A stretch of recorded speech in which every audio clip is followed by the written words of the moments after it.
The human was bleeding from a cut above her eye, and she had not mentioned it once. Sorrow of Tides had noticed it 17 breath cycles ago. A thin line of dark red tracing the ridge of the orbital bone, absorbed by the collar of her duty jacket in a slow seep that told Sorrow more about the injury than any medical sensor could. A scalp wound. Significant blood production per surface area. The human's cardiovascular system was performing the biological theater of distress. And Vasquez was writing maintenance reports on a datapad and occasionally blowing the blood away from her eye when it threatened her field of vision. She did not look up when the tribunal summons arrived. Sorrow of Tides read the transmission twice, then a third time, and which she had not done with official correspondence since she was a junior rank holder, making her first command errors. The words did not change. By order of the Thal Hegemony Bonding Tribunal, third seat of the Outer Reach, the paired bond registered between General Sorrow of Tides of the Velthari and the human designate Vasquez, Elena, colonial rank engineer sergeant, is hereby subject to the right of measure. The human partner will present for formal assessment within 14 rotations.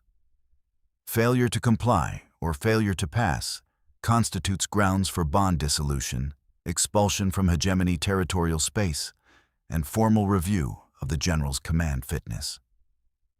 Her bioluminescence ran cold, like she could feel it. The involuntary cascade of photoreceptive cells beneath her secondary skin layer, shifting from the warm amber of her resting state into something glacial and blue-white. The color of deep current water. The color her crewmates had learned to stop speaking when they saw. She could not stop it. She never could, with bad news. Vasquez looked up. The human had eyes the color of soil from a distance, dark brown, almost black, ringed with something that functioned like amber only in certain light spectrums. Sorrow had spent considerable time establishing that this observation was purely taxonomic. It was the sort of thing a scholar recorded. The eye pigmentation of Homo sapiens varied according to ancestral geography, this particular variant being. "You've gone that blue color," Vasquez said. "I am aware." "That's the bad news color." "Yes." Vasquez set down the datapad. She used the back of her wrist to push the blood from her eye, leaving a smear across her cheekbone that she did not notice or did not care about. She held out her hand for the transmission. Sorrow sent it to her personal unit. The human read it. Her face did not change. Sorrow had, in the 4 standard cycles since their bond was registered. Registered, not chosen, a distinction that the tribunal clearly considered inadequate.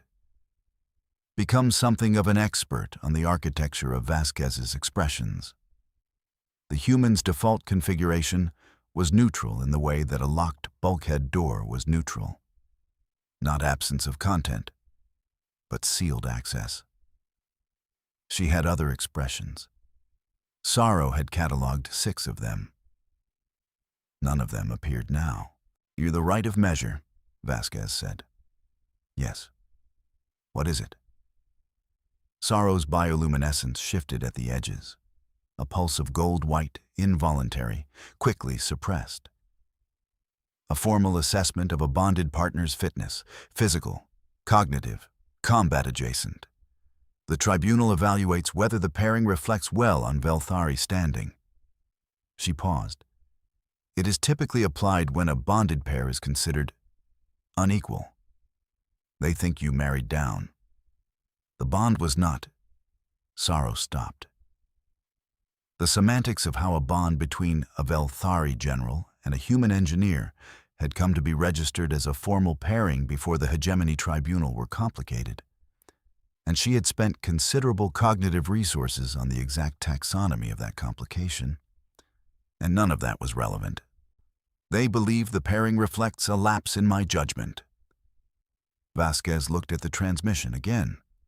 then at the smear of blood on her own wrist. She seemed to notice it for the first time.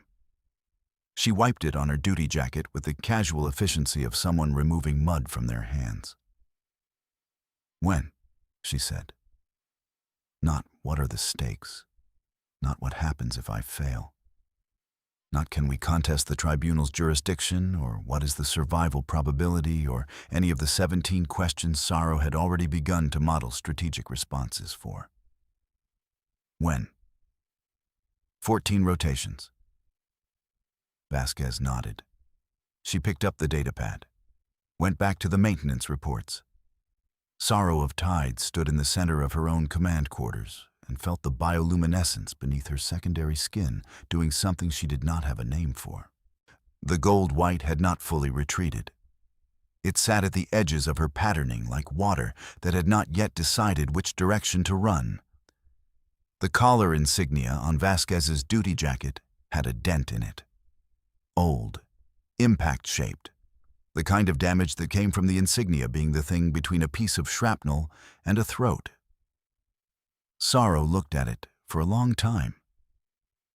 She filed the observation under taxonomic. She did not believe herself. The ship's night cycle dropped the corridor lighting to 40%. Sorrow of Tides remained standing in the center of her command quarters for one full breath cycle after the lights shifted. The hum of the environmental systems pressed in from the walls, the constant low throb of recycled air and thermal management, and the ship's spine doing the work of keeping everything alive in the nothing outside. Honest, it was the sound she had gone to sleep inside for 11 cycles of command. She had stopped hearing it the way she stopped hearing her own cardiovascular function. She was hearing it now. The dent in Vasquez's collar insignia was not decorative. Sorrow had been in enough active engagements to know what specific impact geometry looked like. The dent had come from something moving very fast, making contact with something that had not been designed to absorb that particular vector. The insignia had absorbed it. The insignia was the thing between the vector and the throat. The insignia had a dent. Vasquez had a pulse.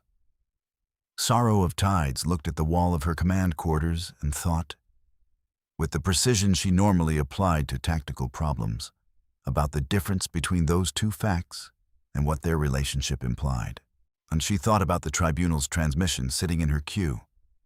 14 rotations, formal assessment, bond dissolution possible. She thought about when, not what are the stakes, not what do I need to prepare, not is this survivable. When?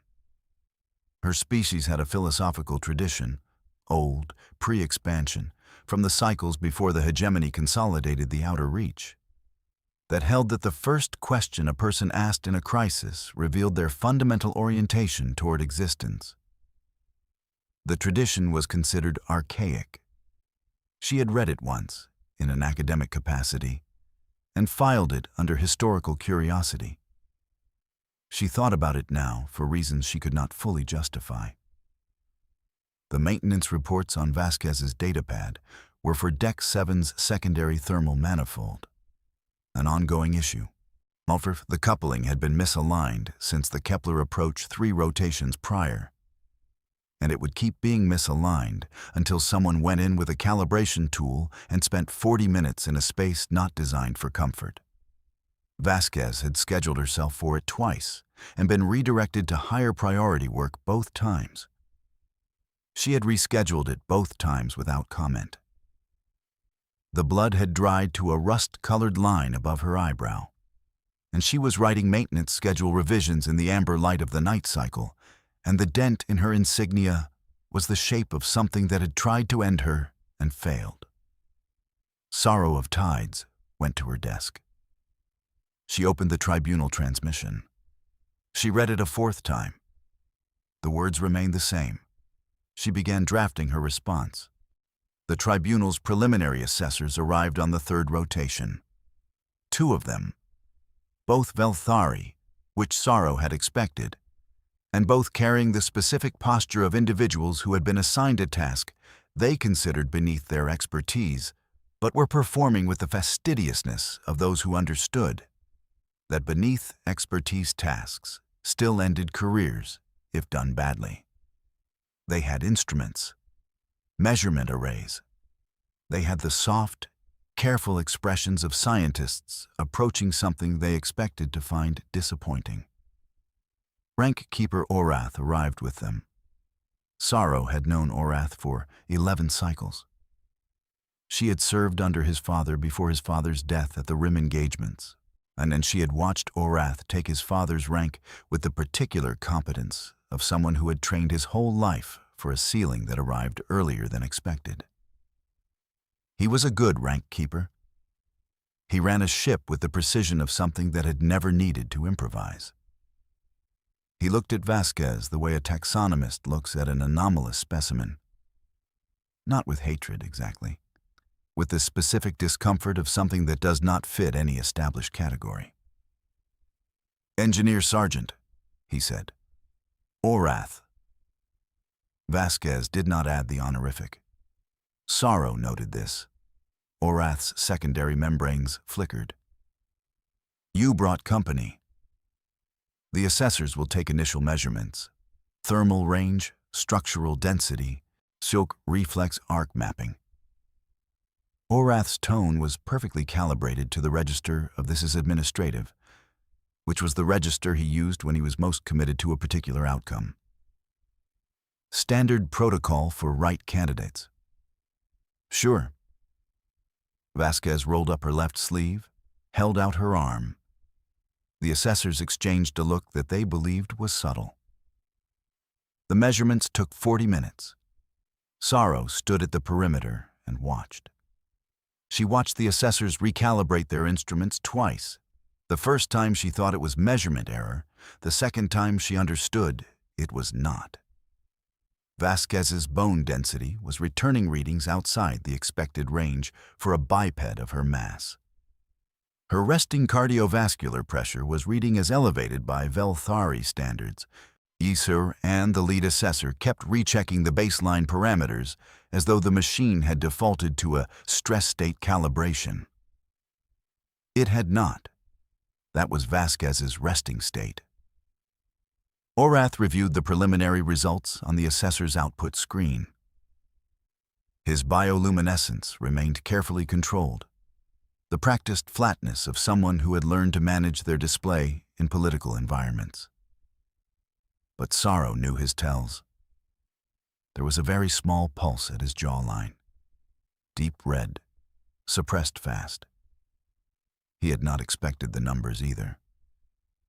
"The initial profile is within acceptable parameters," he said.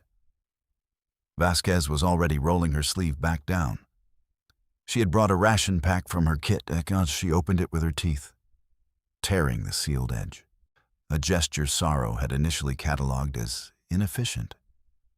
Before she understood that every implement Vasquez had ever been given to open things had been used for something else first. She ate without looking at the packaging. The lead assessor looked at the packaging. Sorrow looked at it too. The ration was one of the human-issue emergency packs from the ship's auxiliary stores, the ones marked with the red band that meant they had been rated and cleared for human consumption only. The toxicology notation on the side was small but legible. Sorrow had read it once, early in the 4th rotation after the bond registration, when she had been conducting what she told herself was a routine inventory of the shared quarters provisions. The acceptable capsaicin level for non-human consumption was listed as 0, and the ration Vasquez was eating contained 43 units of it. "Is that," the junior assessor began. "Emergency ration."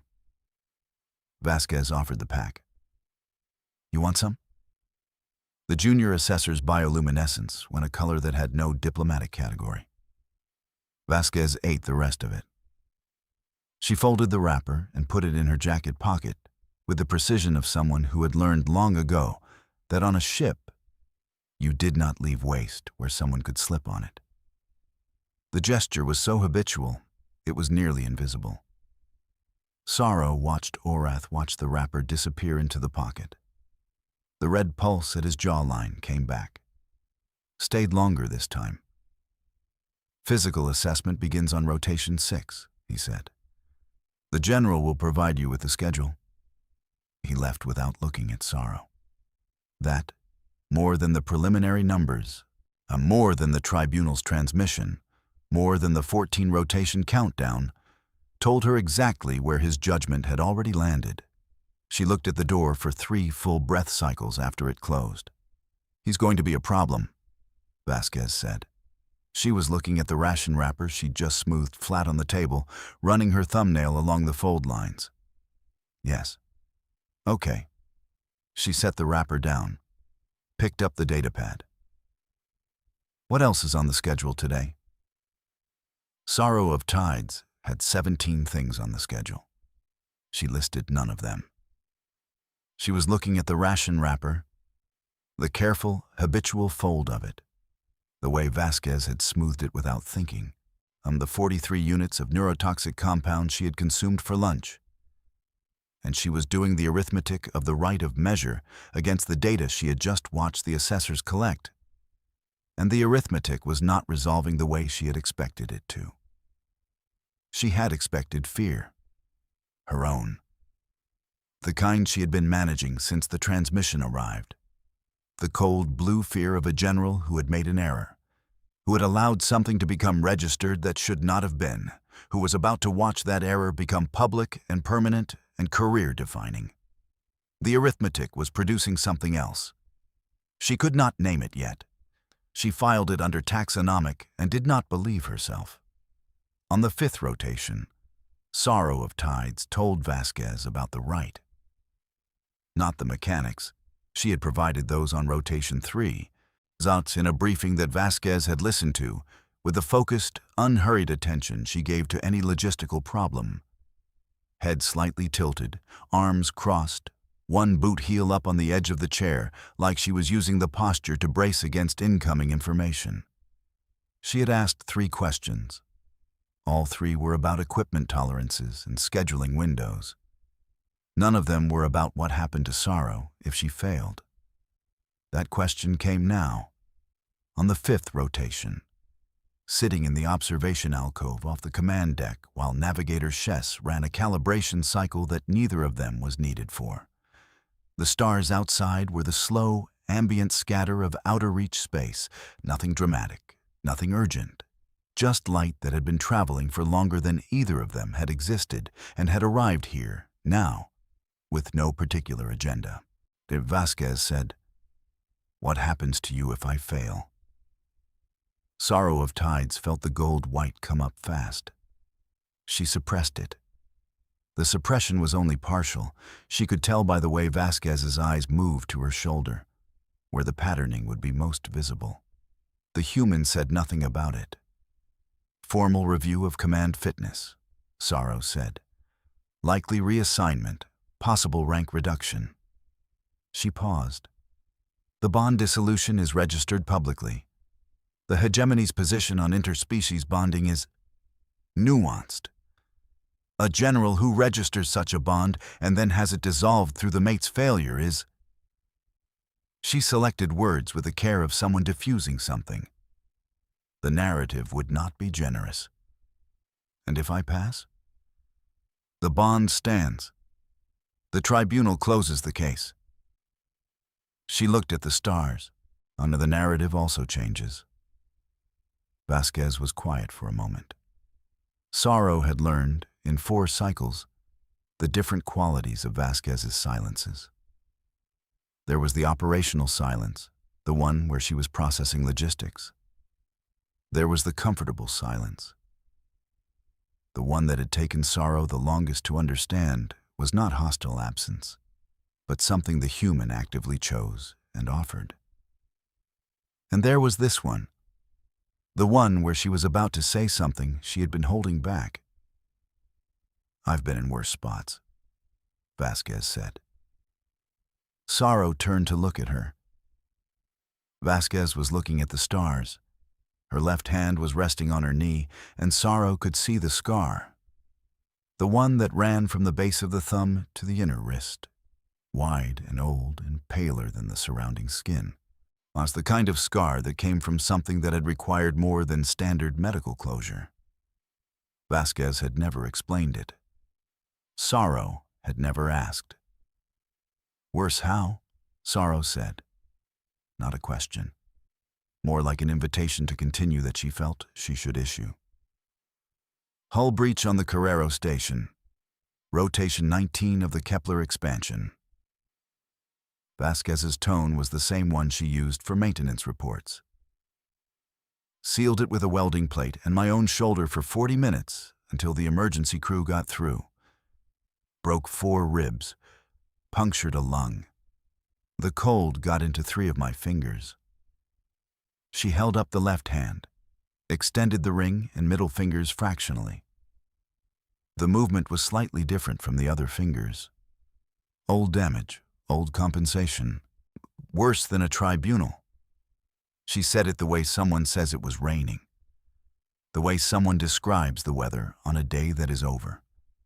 Sorrow of Tides looked at the fingers, then at the scar, then at the stars, because looking at Vasquez directly was producing a response in her bioluminescence that she could not yet classify and did not want visible. Her species had a concept, Velsha, for the precise grief of a correct sacrifice, the rational sorrow of accepting a loss that was the right loss to make, because the alternative was worse. It was one of the foundational axioms of Velthari command philosophy. Every general learned it. The ability to feel Velsha and still give the order was what separated good commanders from ones who got people killed by hesitation. She had used the word 43 times in active command situations. She was sitting next to a human who had spent 40 minutes holding a hull breach with her own body in temperatures that should have killed her and referred to it, past tense, as worse than a tribunal. The Velthari language did not have a word for Velsha deployed not as sacrifice, but as baseline. As the simple daily fact of what a person was willing to absorb and keep moving through. Sorrow could feel this gap in her vocabulary, like a missing tooth. She looked at the scar on Vasquez's wrist for a long time. "You should sleep," she said. "The physical assessment begins tomorrow." "Yeah." Vasquez unfolded from the chair with the careful efficiency of someone whose body had a long list of renegotiated agreements with itself. "Good night, General." Sorrow of Tides stayed in the observation alcove long after the footsteps faded. She counted the stars visible in the viewport, a habit her training instructor had given her for moments when the mind needed anchoring to something large and indifferent. She got to 37 before she realized she had stopped counting and started thinking about a scar she had no explanation for, and an empty space in her language where the right word should have been. She did not file this under taxonomic. She did not file it under anything. Outside the viewport, the outer reach scatter did its indifferent work. Sorrow of Tides looked at it for a long time before looking at anything else, and the stars here were old light, not the organized brightness of inner system space, but the ambient residue of things that had burned out before the Velthari had language. Her training instructor had used the void as an anchor exercise. "Count them," he had said. "The counting doesn't matter. The stopping matters."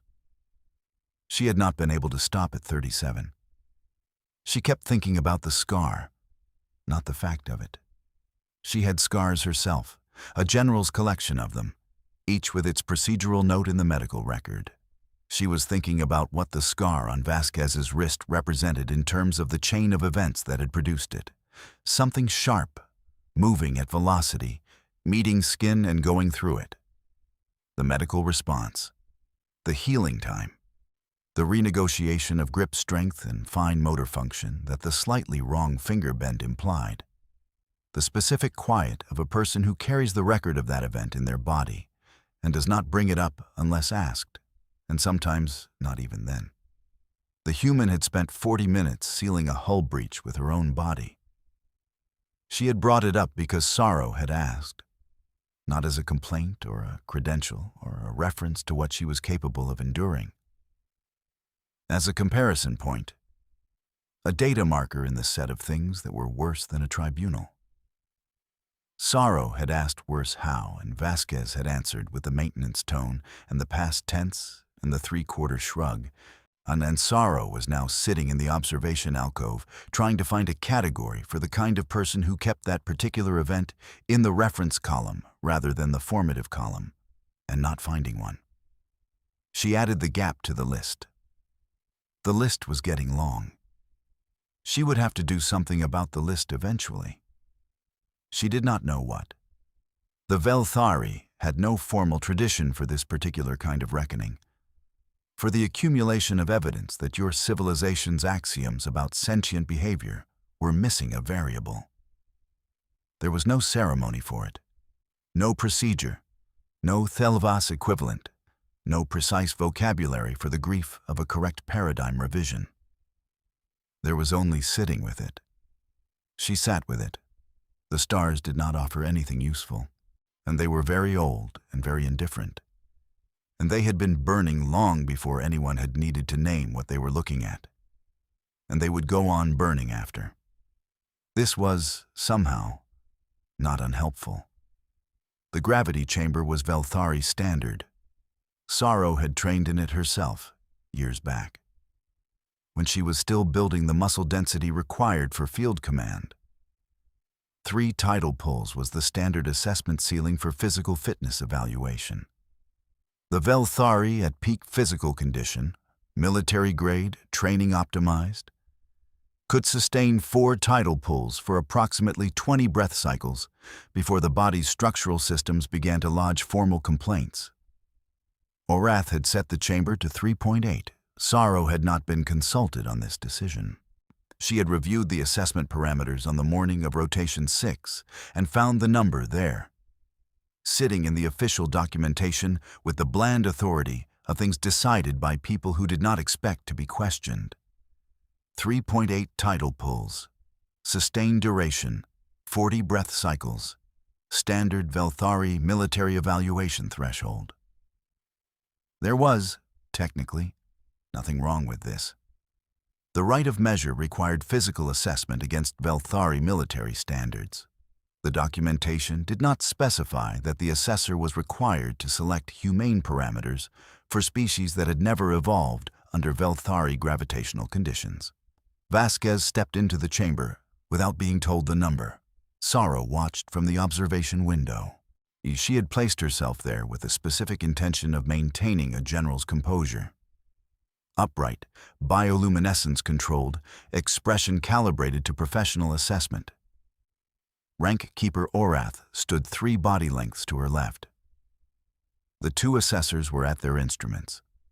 The chamber sealed. The system engaged. At 2 tidal pulls, Vasquez's posture changed. A marginal compression in the spine, the body making its instinctive structural adjustments. She continued walking the assessment perimeter. At 3 tidal pulls, her pace slowed. Her breathing changed. Sorrow could see the effort in the elevation of the rib cage, the deliberate expansion against resistance. Still moving. At 3.8, something happened that Sorrow did not have a reference for. Vasquez stopped walking. Just for a moment. 1 full breath cycle. And Sorrow's bioluminescence went full gold white, uncontrolled, because she thought, she was certain, that was the end of it. That was the body recognizing what the mind was insisting on ignoring. That was the point where even human biology had to concede the argument to physics. Then Vasquez started singing. It was low. The chamber's audio pickups almost missed it. Sorrow heard it through the observation window's resonance feedback, a sound in a register below easy interpretation, something that moved in intervals she could not parse, because it was built on a tonal system her auditory membranes had not been calibrated for. It was not loud. It was not performed.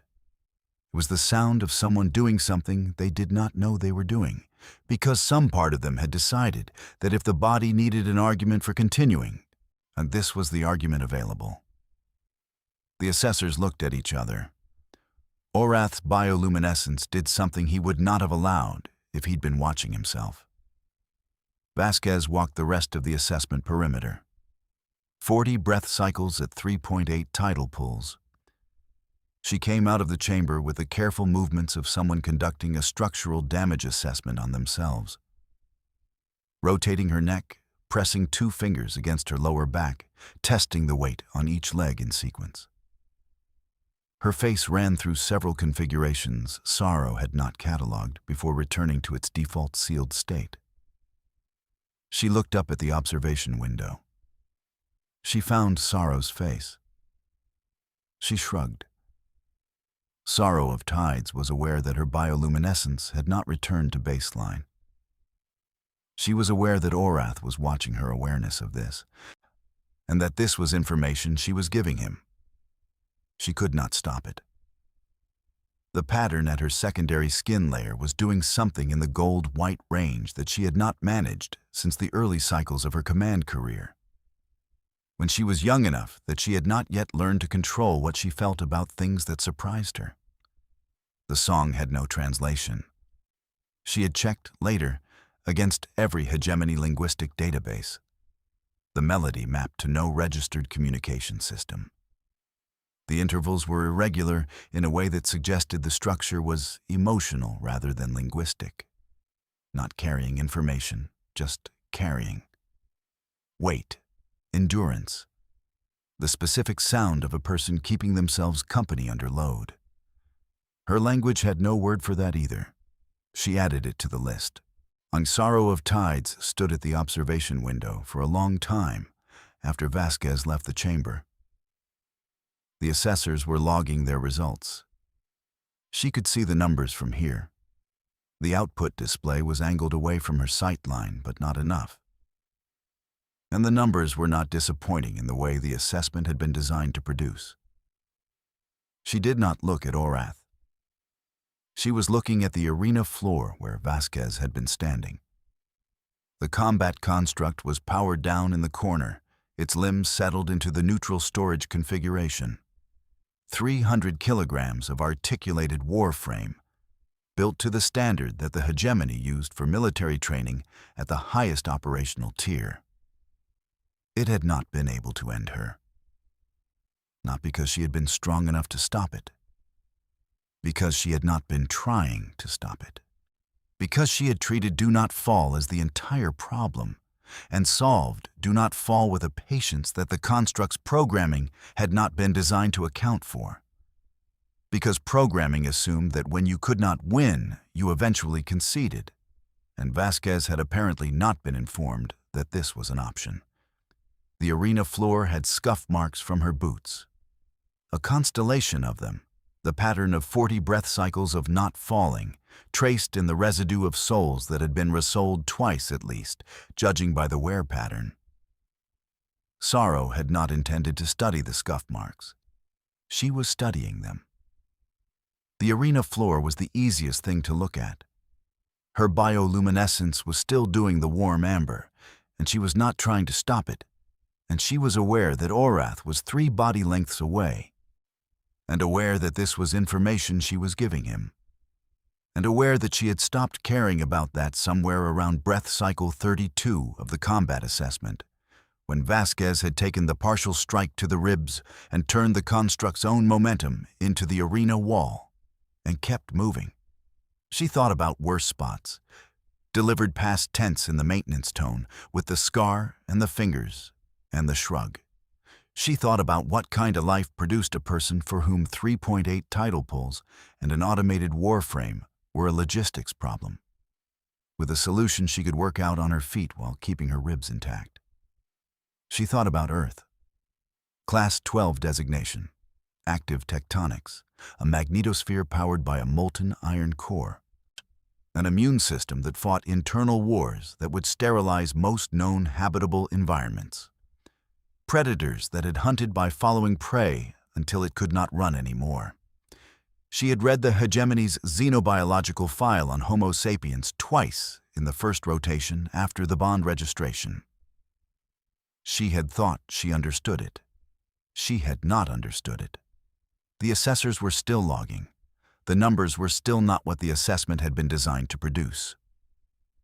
Sorrow of Tides stayed at the observation window until the arena floor's scuff marks stopped being the most important thing to look at. And then she left, because she had a command deck to return to and a general's bearing to reconstruct. And she was aware that neither of those things was going to be exactly what it had been before today. Hot Navigator Shess found Sorrow of Tides in the tertiary maintenance corridor on the 7th rotation.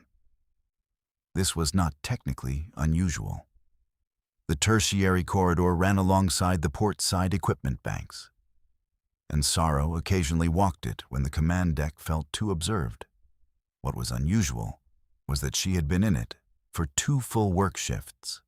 Shess had been sent, tactfully, by the night crew who had correctly identified the general's presence in a maintenance corridor for 6 hours as something that should be gently addressed.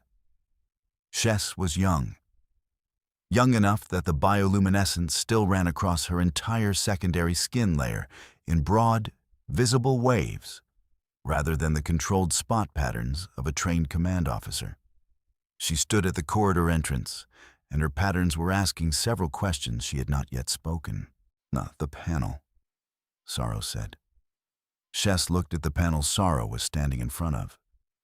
It was rank display panel GS7, one of the decorative installations that marked the command wing's formal entry, carrying the general's insignia and the formal braid pattern of her service record.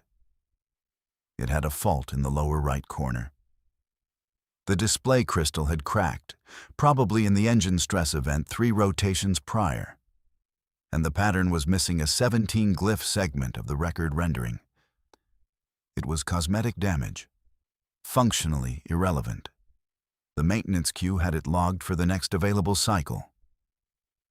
"I know it's cosmetic," Sorrow said, before Shess could say it. "I am aware." She had been standing here because she had been walking the corridor, and the panel's fault had caught her peripheral vision, and she had stopped. She had told herself she would move on in a moment. That had been 6 hours ago. Vasquez had offered to fix it. That was the thing Sorrow could not stop processing. 2 rotations ago, on the quiet cycle, Vasquez had walked this corridor and seen the panel and stopped and looked at it for the same few breath cycles that Sorrow typically spent on faulty equipment. The professional assessment pause. And then she had gone back to the shared quarters and come back with a toolkit that she carried in the left cargo pocket of her duty jacket, and she had spent 40 minutes on her knees with the panel's access plate open, talking to Sorrow about nothing in particular while she re-indexed the crystal alignment and spliced the display circuit and replaced the cracked segment with a salvaged piece from the auxiliary stores. The panel was not her job. It was not in her maintenance roster. There was no operational reason for her to fix it. Sorrow had stood in the corridor and watched and occasionally answered the nothing in particular conversation. And when it was done, Vasquez had closed the access panel and stood up and pressed her thumb to the display to test the render and said, "There you go," in the tone of someone who had just fixed a door hinge and gone back to the shared quarters. And while Vasquez was fixing the panel, she had been humming the same melody. The one from the gravity chamber. Sorrow of Tides stood in the maintenance corridor and looked at the fully repaired rank panel, the complete braid pattern, the restored insignia, every glyph rendering correctly. And she understood. With the specific cognitive disorientation of a paradigm breaking along stress fractures she had not known were there. That she had been standing here for 6 hours because she did not know what to do with what she felt about this, and the corridor was the only place she did not have to perform not feeling it. Her bioluminescence was doing the warm amber of resting state. It had been doing that since the 40 minutes she stood in this corridor, watching a human fix her panel and hum a song that didn't translate. She had not noticed until Shess arrived and gave her something to compare it against. She hummed, Sorrow said, not to Shess particularly, just to the corridor. Shess's patterns asked the question again, more specifically this time. She fixed my panel and she hummed while she did it. Sorrow touched the edge of the display, pulled her hand back.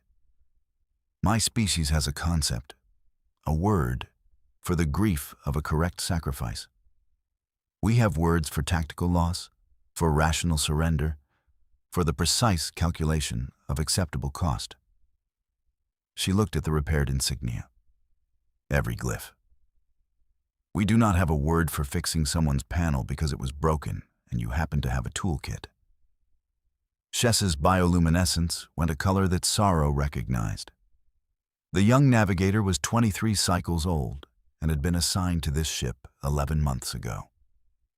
She had never worked with a human before. She had been watching Vasquez with the cataloging intensity of someone trying to build a reference framework from scratch. She does that, Shess said.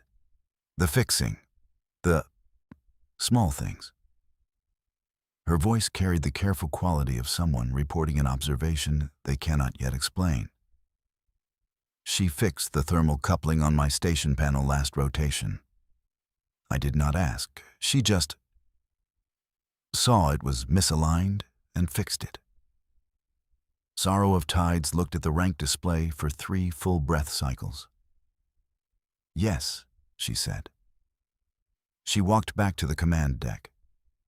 Her bioluminescence stayed amber the whole way, and she stopped trying to attribute it to anything. And the trying to attribute it was the thing that finally stopped. She had pack bonded.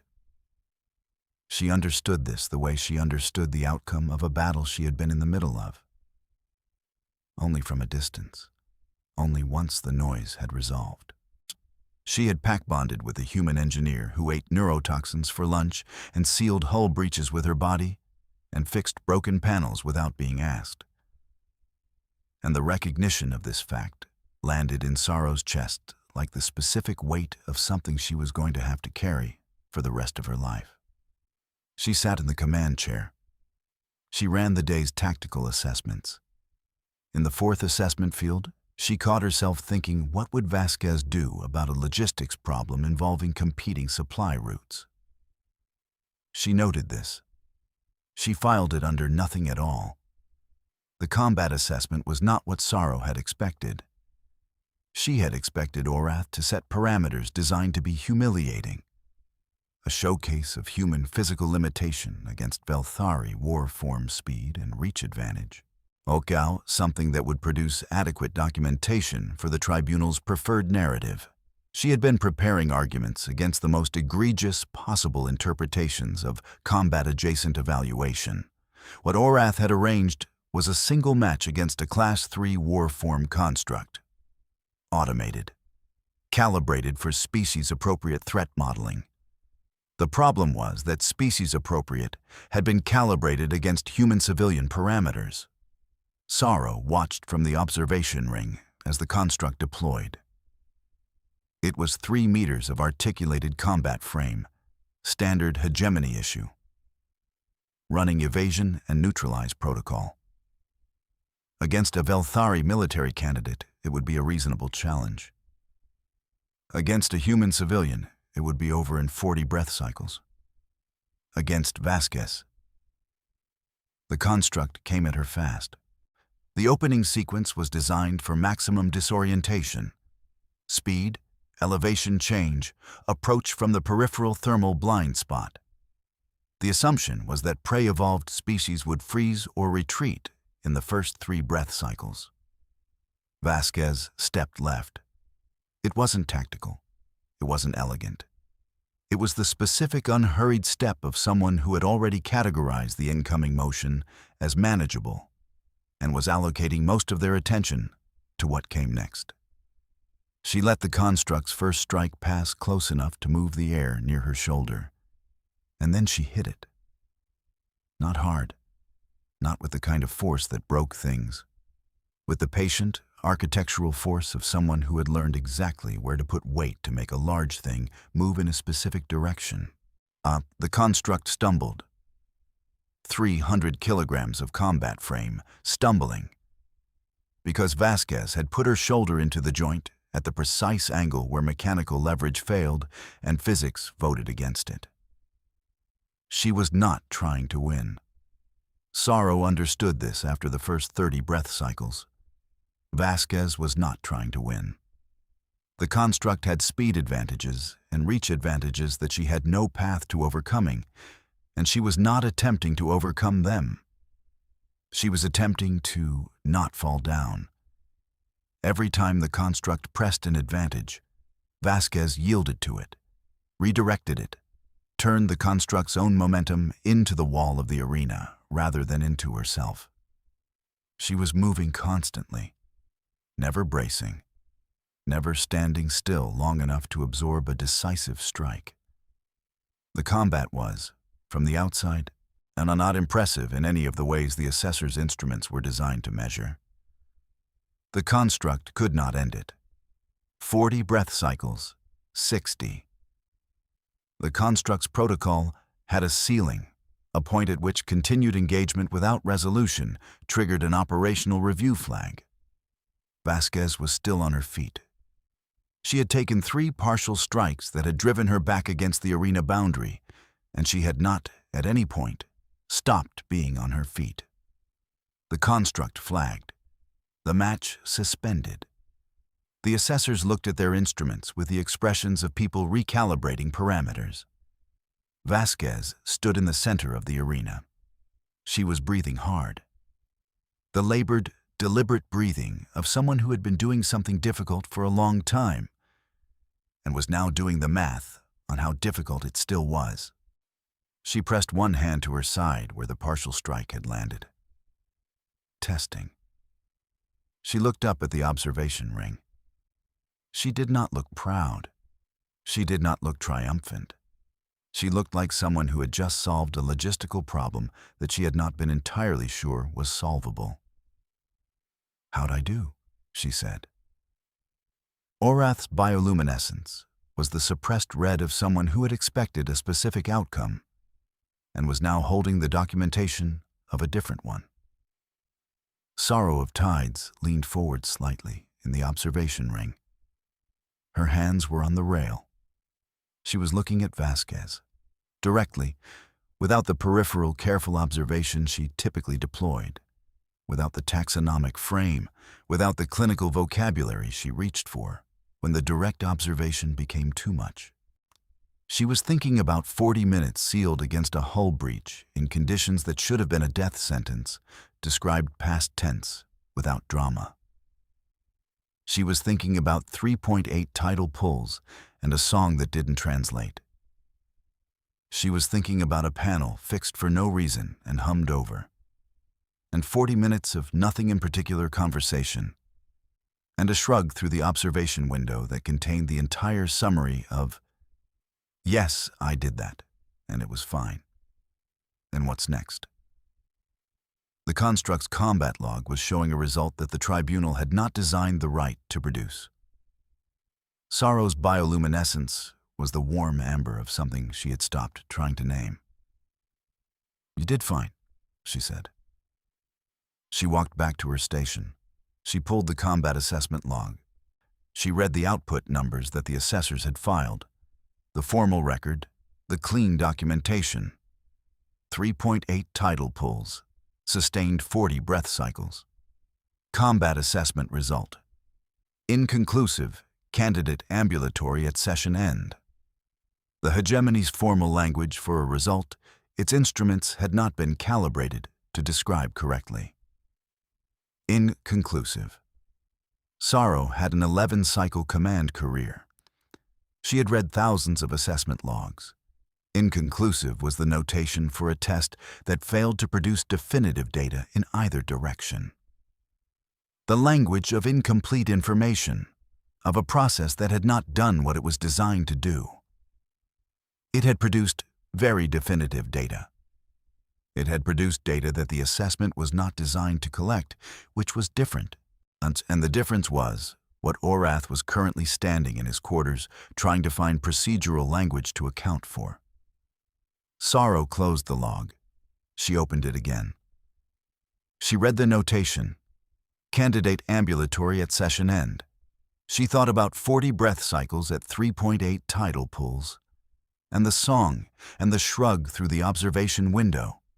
And how'd I do in the voice of someone who had just done something physically extraordinary and was asking about it with the same tone they used when asking about maintenance schedules? She filed nothing. She looked at the combat log notation for a long time, as she thought about the hegemony's xenobiological file and its Category 12 designation, and the fact that humans had spent hundreds of thousands of cycles on a planet that was actively trying to kill them in 17 simultaneous ways, and had responded by becoming pursuit predators who healed stronger at the breakpoints and ate the things that burned them and slept with their eyes closed because they had never, in their entire evolutionary history, been prey. She thought about what inconclusive meant to an organism like that. Probably nothing. Probably they had a different word for it. How'd I do? Sorrow of Tides pulled the tribunal's schedule. Rotation 10, Documentation Review. Rotation 11, Cognitive Assessment. Rotation 12, Formal Verdict. 3 rotations. She looked at the combat log notation one final time. She closed it. The disqualification arrived on rotation 10. Orath delivered it himself, which told Sorrow everything she needed to know about how much effort had gone into finding the grounds for it. He arrived at the formal tribunal chamber, a rented space on the nearest hegemony station, because they were 3 days from the nearest permanent installation. With the assessors and 2 tribunal observers, and the precise bearing of someone executing a procedural necessity they had constructed very carefully. The grounds were technical. The bond registration had been filed under a dual signatory standard that required both partners' formal consent to be documented in Velthari legal notation. The notation on Vasquez's consent form had been recorded in the human colonial standardized script rather than the hegemony phonetic transcription. This was a filing error, the kind of error that got corrected routinely in administrative review. The kind of error that had been present in the original documentation for 4 standard cycles, processed without comment by 3 separate tribunal clerks, and had now been identified as grounds for right suspension pending bond validity review. Sorrow stood at the formal respondent position and felt the gold-white run up through her in a wave she did not try to contain. Her secondary skin layer lit with it, visible to everyone in the chamber, professionally catastrophic. The involuntary display of a general who had lost the argument before she had spoken. She opened her mouth. Vasquez stepped forward. She was not supposed to do this. The right had formal position protocols. The human partner stood at the assessment position, and the general stood at the respondent position, and the tribunal spoke to the general. Because the human partner was the subject of evaluation, not a participant in the proceeding. Vasquez walked from the assessment position to the center of the chamber floor. The tribunal observer on the left began. "The protocol." "I know," Vasquez said. Her voice was not loud. It had the specific quality of someone who had learned that volume was not what made a room listen. "I know the protocol." She stopped in the center of the floor. She looked at the tribunal panel. 3 Velthari, full formal regalia, and the institutional weight of the Thal hegemony assembled in this room as a formal expression of its position. "You found a filing error," she said, "in a document that's been on record for 4 cycles. You found it now." She did not add because the assessment went wrong for you. She did not need to. "I can fix the notation." Today, I can have the corrected documentation filed before end of station rotation. She paused. Or you can decide the error matters, and go on record deciding it matters, and everybody in this room can think about why it matters now and not 4 cycles ago when I first signed it. The chamber was quiet. Rank Keeper Orath's bioluminescence ran through 3 colors in 6 breath cycles. He controlled it. Not fully. That's it, Vasquez said. That's all I've got.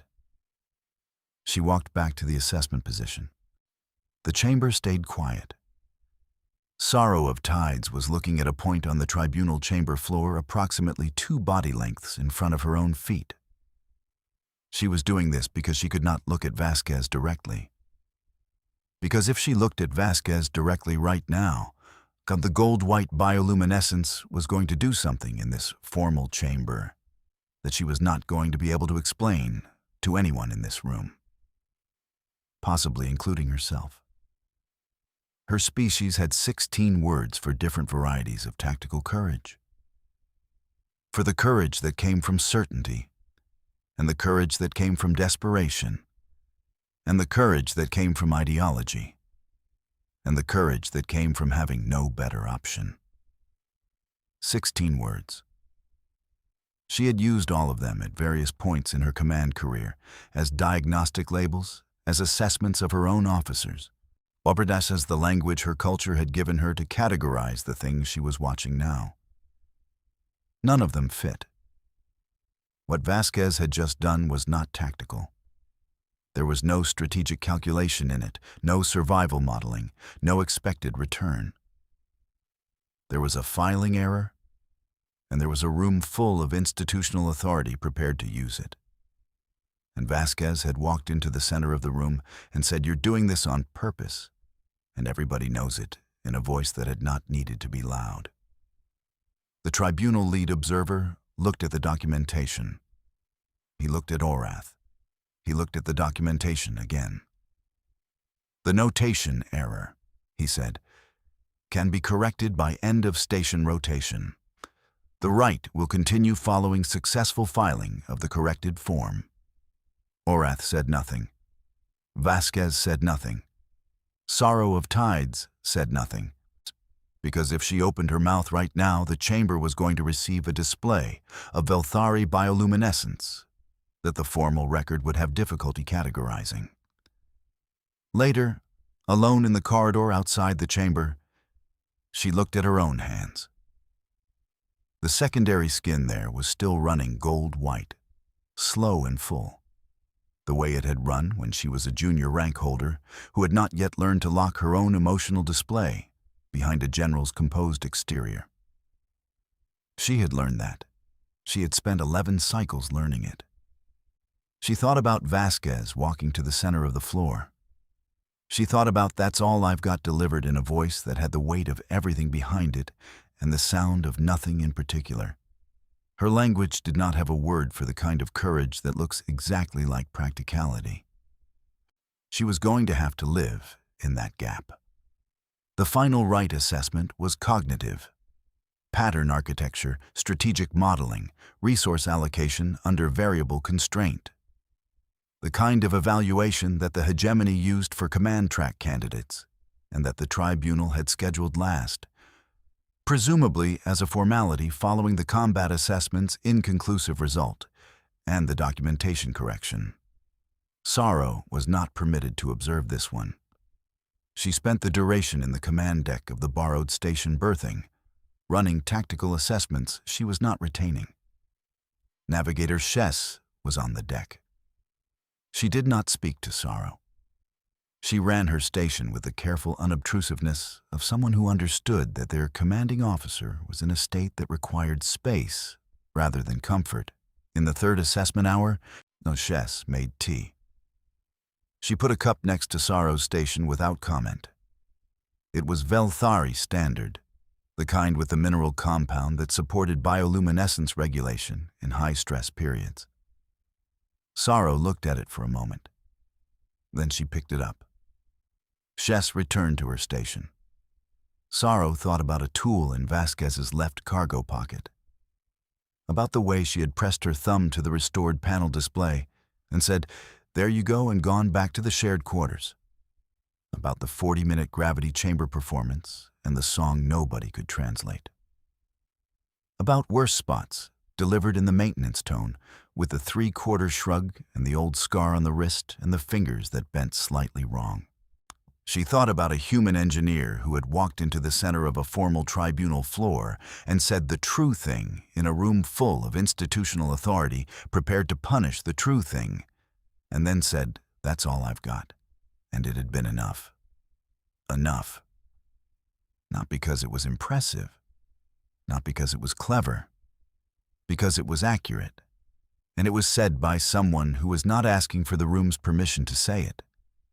And accuracy said without permission by someone who does not need the permission is a specific kind of force that the hegemony's procedural architecture was not designed to absorb. The tea was warm. Sorrow drank it. On the fourth assessment hour, Oreth entered the command deck. He stood at the entry arch for a moment. His bioluminescence was controlled, the practiced flat of his professional display. But he looked at Sorrow, and the look had something in it she had not seen on his face directed at her before. It was not an apology. Orath had not been built for apologies, and she did not expect one. It was something more like the expression of a person who has run a calculation, expecting a specific result, and is now in the process of updating their parameters. He said, "The cognitive assessment is complete." Sorrow set down the tea. She finished it in 2/3 standard time. Oreth said, "The resource allocation module, the one with the cascade failure variables." He stopped. She solved it differently than the Velthari standard approach, not faster, differently. The outcome was identical. The method. He stopped again. He was doing something she recognized. He was trying to find words for something his vocabulary was not fully equipped to handle. She treated the cascade failure as information rather than as a problem. Sorrow of Tides looked at Rankkeeper Orath for a long moment. "Yes," she said, "she does that." He left without saying anything else. Sorrow finished the tea. She looked at the viewport, the outer reach scatter, the indifferent light, the vast and impersonal dark. She thought about 14 rotations and a tribunal designed to conclude a specific way, and about all the ways it had not concluded that way. And she felt something settle in her chest that was not Velsha. Velsha was the grief of a correct sacrifice. This was something else. And this was the recognition that the sacrifice she had been braced to make, the Velsha she had been holding in reserve, the general's acceptance of a correct loss, had not been required. Not because the tribunal had been fair. Because Vasquez had walked into the center of its unfairness and treated it like a logistics problem and solved it in 2/3 standard time. The assessment results were filed before end of station rotation. The bond was upheld. The door to the observation alcove was open. Through it, the outer reach scatter gave the viewport its usual impersonal light. Stars that had been traveling long before the hegemony existed, long before the Velthari had left their home system, long before the classification of species had produced the category of human, and then had needed to figure out what to do with the category. Sorrow of Tides sat in the chair nearest the viewport. She thought about what it meant that a filing error had been identified on rotation 10 and not on rotation 1. She thought about the specific kind of institutional machinery that held an error in reserve, not losing it, not correcting it, just knowing it was there, waiting for a moment when it was useful. She had worked within the hegemony's institutional machinery for 11 cycles. She understood how it operated. She did not find it surprising. She found it clarifying. She had spent 14 rotations managing her own fear. the cold blue fear of a general who had made an error in judgment, who had allowed something to become registered that should not have been, who was now running the assessment arithmetic against the tribunal's preferred conclusion. She had been afraid of the wrong thing, not the tribunal, not the assessment, not the outcome. She had been afraid that the arithmetic was correct, that the tribunal's assessment, this pairing, reflects a lapse in judgment. This general has bonded with weakness. This bond does not reflect Velthari's standing, was a true assessment. Vasquez had walked to the center of a room full of institutional authority and said, "You're doing this on purpose, and everyone knows it." And the room had not been able to answer. The arithmetic had been incorrect. Sorrow of Tides sat in the observation alcove and felt the bioluminescence running gold-white in the slow, uncontrolled pattern of someone who had stopped managing it, and she thought about what she was going to carry out of this tribunal and into the rest of her command career. The cognitive assessment results would arrive in 2 hours. She already knew the number. 3 rotations after the tribunal closed, Sorrow of Tides filed a formal commendation. This was not unusual. She filed commendations regularly, for crew performance, for tactical distinction, for actions above operational requirement. The process was administrative. She had filed 47 of them in the current cycle alone. This one was for Navigator Chess. She was sitting at her desk when she wrote it, and she was looking at the commendation form. And she was thinking about how she had ended up here, at this desk, in this ship, writing this form. Because a junior navigator had put a cup of tea at her station during the longest 4 hours of the most recent rotation without being asked. She filed the commendation. She sat back. From the shared quarters, she could hear Vasquez. Not clearly. The bulkhead dampened sound to the level of impression rather than detail. The sound was low and occupied, and had the quality of someone working on something with their hands, which was Vasquez's default state in unscheduled hours. Occasionally, there was the particular sound of a tool being set down and picked up again.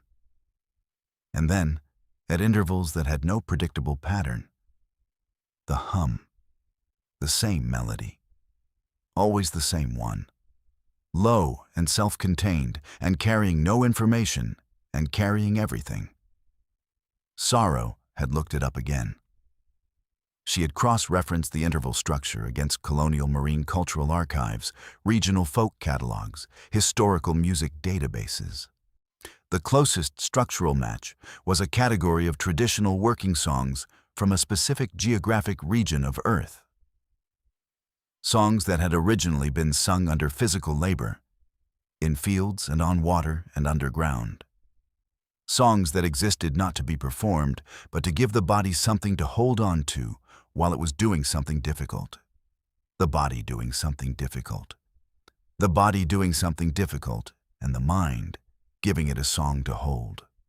Sorrow of Tides sat at her desk and felt the amber bioluminescence running slow and full across her secondary skin, in the way it ran when she was not trying to manage it.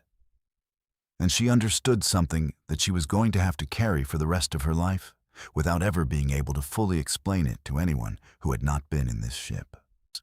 She understood that she had spent 4 cycles, the 4 cycles since the bond registration, the 4 cycles of the tribunal, the 4 cycles of watching a human eat neurotoxins and walk a gravity chamber and fix a panel without being asked, and step into the center of a room full of institutional authority and say the true thing.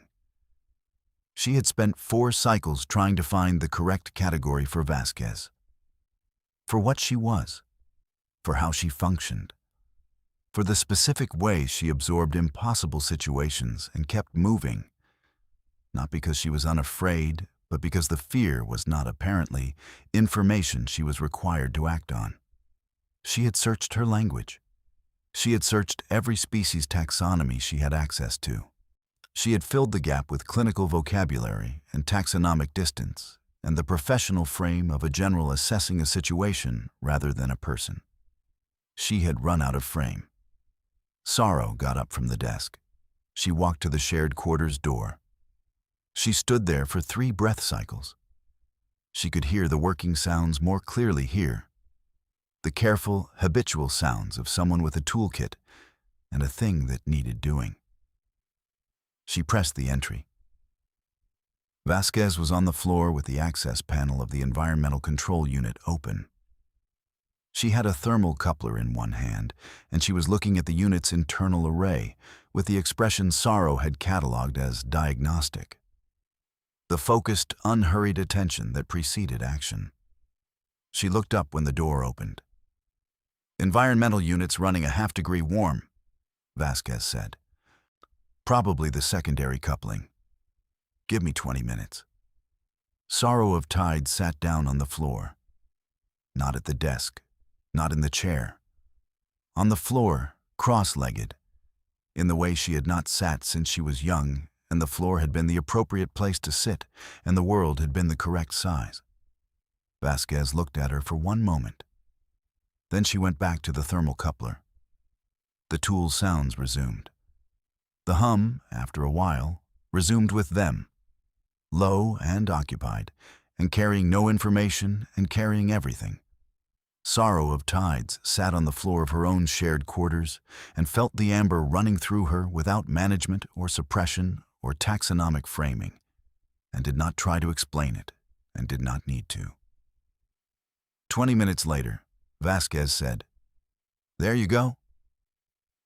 The environmental unit's temperature settled to baseline. Ana Vasquez closed the access panel. She sat back on her heels and looked at Sorrow with the expression that had no category in Sorrow's catalogued 6. Not neutral, not diagnostic, not the dry humor or the rare open surprise or the focused calm. Something quieter than all of them. Something that had not required a crisis to surface. "You should sleep," Vasquez said. "You look like you've been running hot for a week."